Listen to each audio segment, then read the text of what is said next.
Hello, and welcome to Stories from India. This is a podcast where we talk about myths, legends, and folk tales from India. I am your host, Narad Muni, and I'm a mythological character myself. I have the gift of eternal life and knowledge of the past, the present, and the future. By profession, I'm a traveling musician and a storyteller. So the way I'm doing my job is by podcast.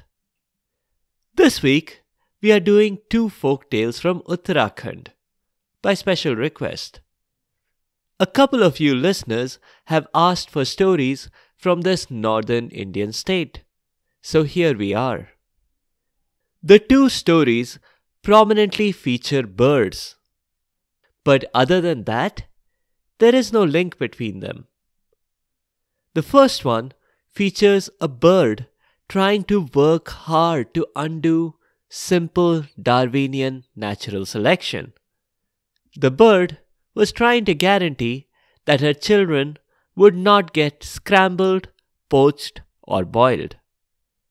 Our second story is about a mother who is extra protective of the fruit she collects, even from her own darling daughter. In a tragic twist, she has to pay the price for it. Let's jump right in. The first story begins with a little bird, Binkanu. There was nothing unusual about this bird, except for one thing. She made her nest on the forest floor. Birds usually make their nests in the branches of a tree or somewhere up high. It's natural selection at work. The birds that made their nests somewhere safe are more likely to survive and pass on their nest positioning instincts to their children. But not Binkanu. The story doesn't explain why she did that, but it does explain the consequences of her decision to do so. Binkanu had just constructed this nest, and she was on cloud 9.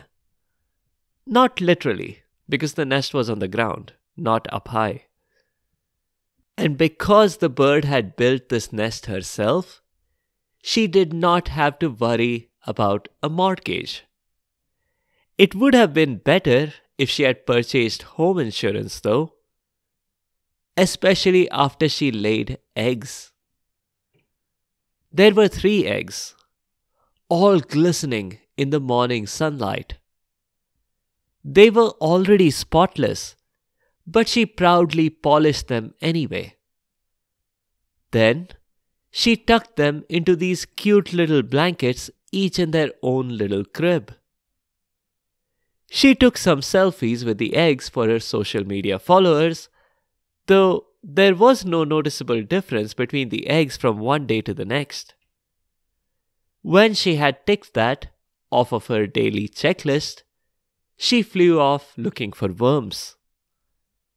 It took her a while to do that, because finding worms is hard.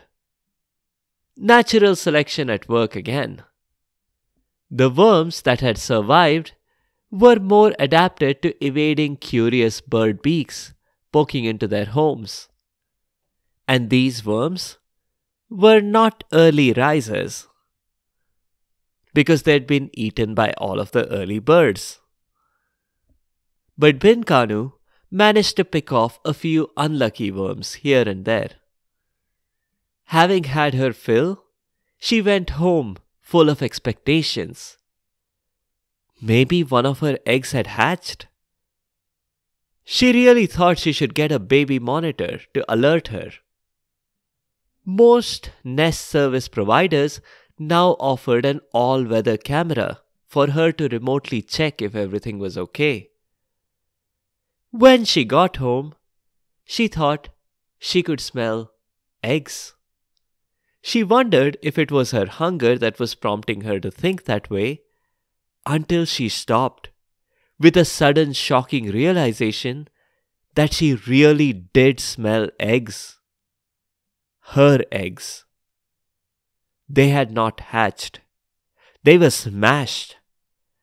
Now, you might expect that Bhinkanu would be extremely saddened by this turn of events. But she didn't beat her chest and wail out in sorrow at the loss of her children. She tried to find out why this had happened. Maybe her positive and forward-looking attitude was from her knowledge that her government was not going to jail her or fine her tens of thousands of dollars. To Bhinkanu, being a bird in medieval India seemed significantly better than being a woman in 2022 USA. She knew that she must take some action. So she examined the scene for some time, gathered some clues, and buzzed off into the air. Soon, she reached Pawin, who was a bull. On the outskirts of the forest was a little farm, and Pawin lived there. Bhinkanu and Pawin were more acquaintances than friends, but they were close enough that Bhinkanu could dispense with the pleasantries and get straight to the heart of the issue. My nest was trampled on, and my eggs were crushed, and my heart is broken, she began. Did you leave your heart in the nest too? Like that monkey in episode 18? Pawin asked. For the record, the monkey did not leave his heart at home. That was a ploy to trick the crocodile. But this isn't that story. You should go listen to it again. Right now, let's focus on my nest. And when I said my eggs were crushed and my heart was broken, I meant my eggs were crushed literally and my heart was broken figuratively. Pawin sympathized and asked if there was anything he could do to help with the healing process. Of course. That's why I came to you, Pawin, the bird said. The bull said that he would provide a shoulder for her to cry on. And being a bull, it was a very big shoulder indeed. But that's not what the bird wanted. I'm not here to cry, she said. I'm here to make sure it won't ever happen again. So I need you to stay away from my nest. What? Said the bull. Are you insinuating that I had something to do with it? He had a shocked expression on his face. Yes, I am, Bhinkanu said. And she held up a rope. The kind used to tether bulls to their stalls in the farm. It was the Bullmaster 3000, with a stainless steel finish. Exhibit A, she said. That could be anybody's stainless steel Bullmaster 3000, replied Pawin. Bhinkanu calmly pointed at a label on the Bullmaster 3000. It said, Property of Pawin. If found, please return to, followed by the address of Pawin's farm. Did I mention that we got a new bull at the farm just yesterday? It's hilarious. His name is Pawin too. What a remarkable coincidence, I said to myself. The bull tried. But he wasn't fooling the little bird. She may be bird-brained when it came to choice of location for her nest, but she was a pretty sharp detective. Knock it off, Pawin. I can see your hooves from here, and I can see the sticky liquid stuck to them. And they smell of eggs too. You can't weasel out of the situation. All right. I admit it. It was me. But I wasn't trying to crush your eggs. It's not my fault. Why was your nest on the forest floor anyway? Never mind about the placement of my nest. Let's talk about the placement of your hooves in it. Why were you in the forest anyway? You should have been here at the farm. I said it's not my fault, Pawin replied. I didn't have anything to eat here. What was I supposed to do? I can't just order DoorDash or Grubhub. We are still in medieval India, and those haven't been invented yet. But that's besides the point. We should talk about why you built your nest on the forest floor instead of up high in the tree. Bhinkanu shook her head. She needed Pawin to understand. The material issue here was not the nest. It was why the cowherd hadn't fed Pawin fresh grass. If he had, the bull wouldn't have entered the forest and stepped on her eggs. Over Pawin's protest, she went off to talk to the cowherd. If a bird can talk and understand the language of bulls, it should not surprise you to know that she could talk and understand humans too. Bhinkanu confronted the cowherd about his dereliction of duty. She held him morally responsible for the destruction of her eggs. Why hadn't he provided fresh grass to Pawin? Why hadn't he provided fresh grass to Pawin? He must do that in the future to avoid Bhinkanu's eggs being crushed again. And no, the little bird would not consider building her nest high up in a tree. And no, they could not ask Pawin to be less of a bull in a china shop. The cowherd thought this made no sense. But if she wanted to know why he hadn't given the bull fresh grass, it was because there was no fresh grass. It hadn't rained for a while. All the grass had dried up. Where was he expected to get fresh grass from? Even if he ordered it from Amazon, it would dry up before it reached him. And he meant the real Amazon rainforest, not the online retailer which did not yet exist. Bhinkanu decided that she must take the matter up with Indra, the chief of the gods and the lord of rain and thunder. It was obviously Indra's fault that her eggs were destroyed. She ignored the cowherd's advice and went to heaven. I guess birds going to human heaven is okay, but it's an awfully long flight, even for someone with wings, especially if she didn't have extra oxygen. But the bird managed to reach heaven. Normally, it would have taken years to get an audience with Indra. But Indra himself moved Bhinkanu up the waiting list, especially after he saw the bird waits for Indra hashtag trending on his social media feed. Bhinkanu got straight to the point. Indra had to make it rain in her part of the world.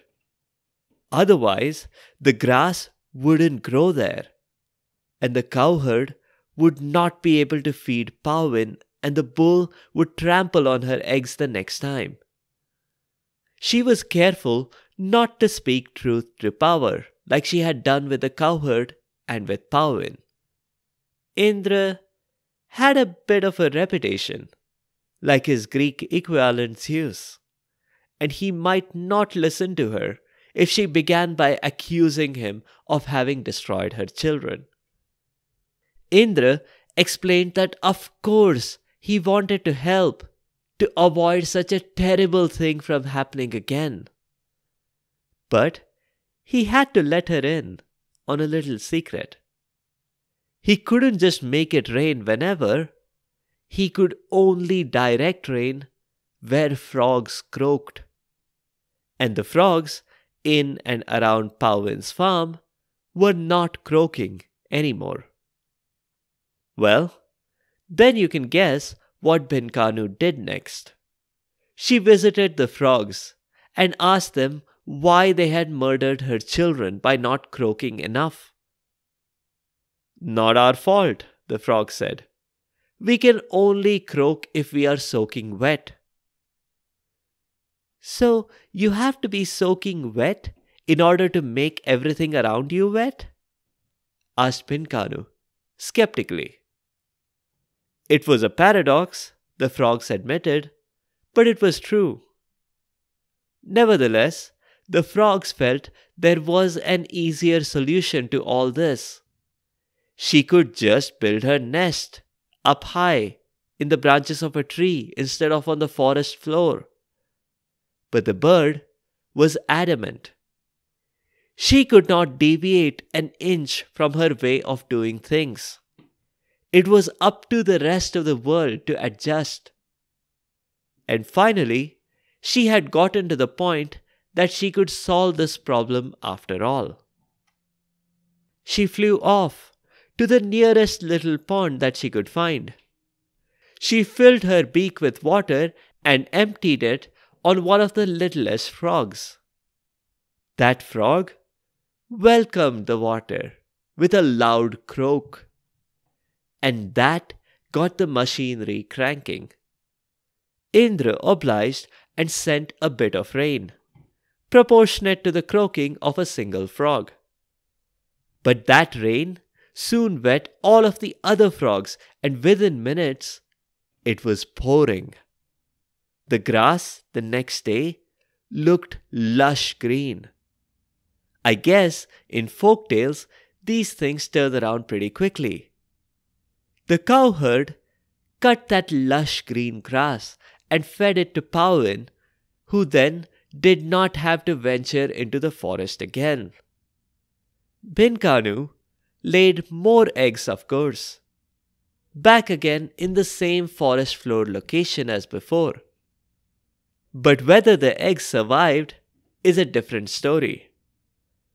Considering that even in today's world, there are birds in Uttarakhand that lay their eggs in nests on the forest floor, Bhinkanu's lineage appears to have survived. Let's move on to story number 2. This is about a mother and daughter. Like most protagonists in medieval India, they were poor and lived in a village. Living in a mountainous region, their sustenance was not from farming, but from fruits and berries that they picked. They would gather a bunch of these and eat their 1 square meal a day. They would sell anything left over, and that would go into their Sukanya Samriddhi scheme, if that had existed. But the mom, Saru, did not have to worry about the non-existence of a government-backed education scheme, because there were never any leftovers. They were lucky if they got to eat enough berries in a day. One day, they went a little deeper into the woods than they had before. Saru, the mother, was getting desperate. And it didn't matter that Haruli, her daughter, was only a few years old and hardly capable of walking miles, barefoot. But that's exactly what Saru and Haruli did.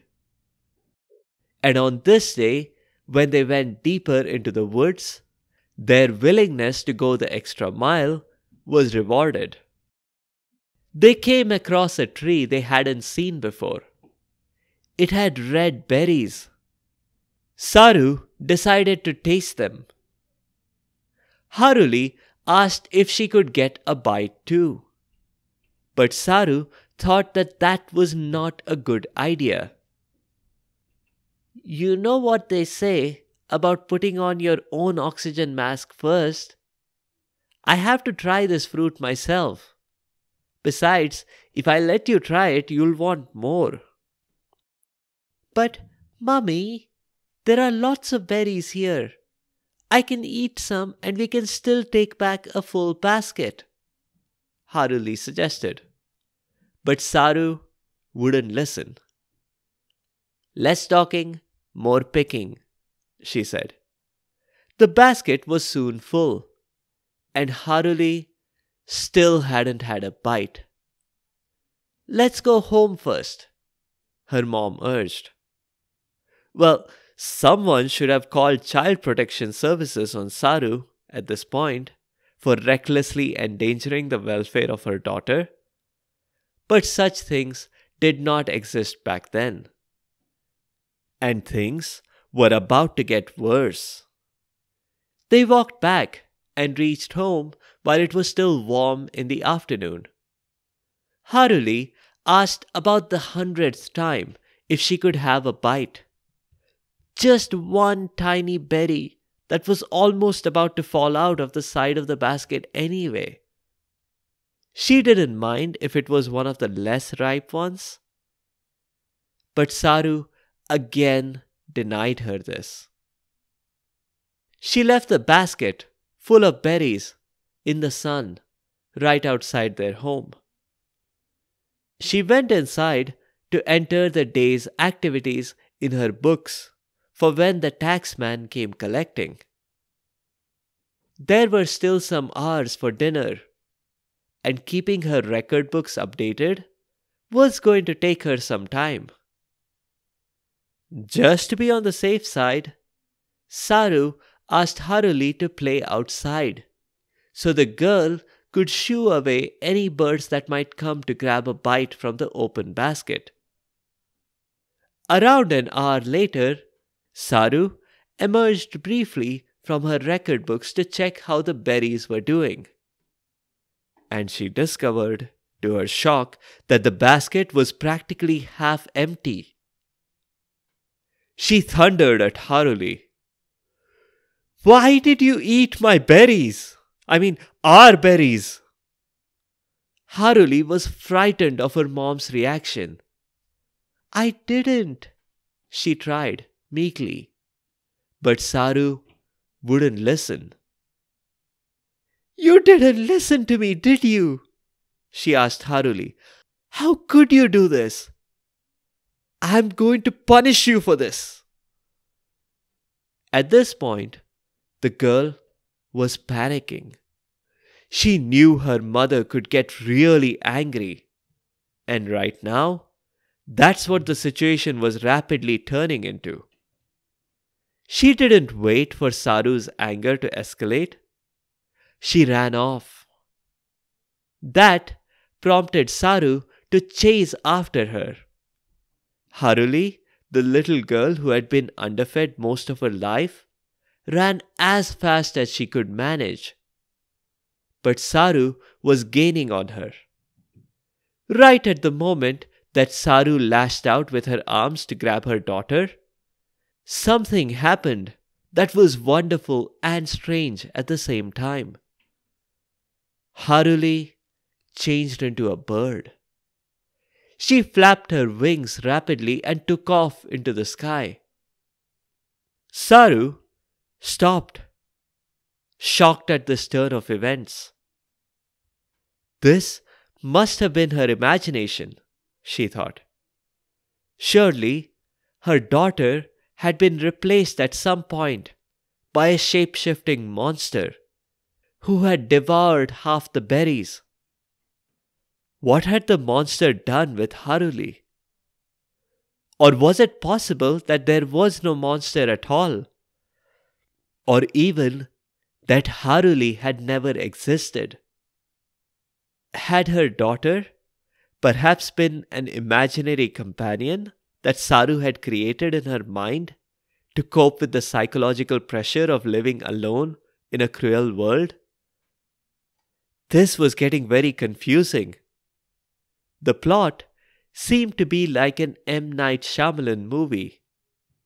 Was this the part where the aliens would arrive, and some dream she recently had would unlock her chances of survival? For Saru's sake, I wish that were so. But the truth was far worse. As Saru kept getting closer to home from her chase, she was fully convinced that what she had seen and chased was indeed a bird that had learned to shapeshift. Saru was fully expecting to see Haruli playing outside their home.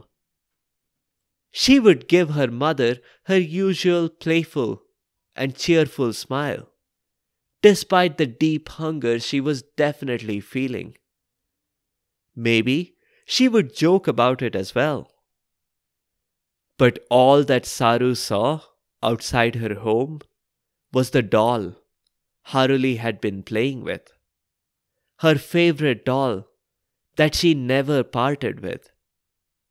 Now, separated from her by the suddenness of the incident.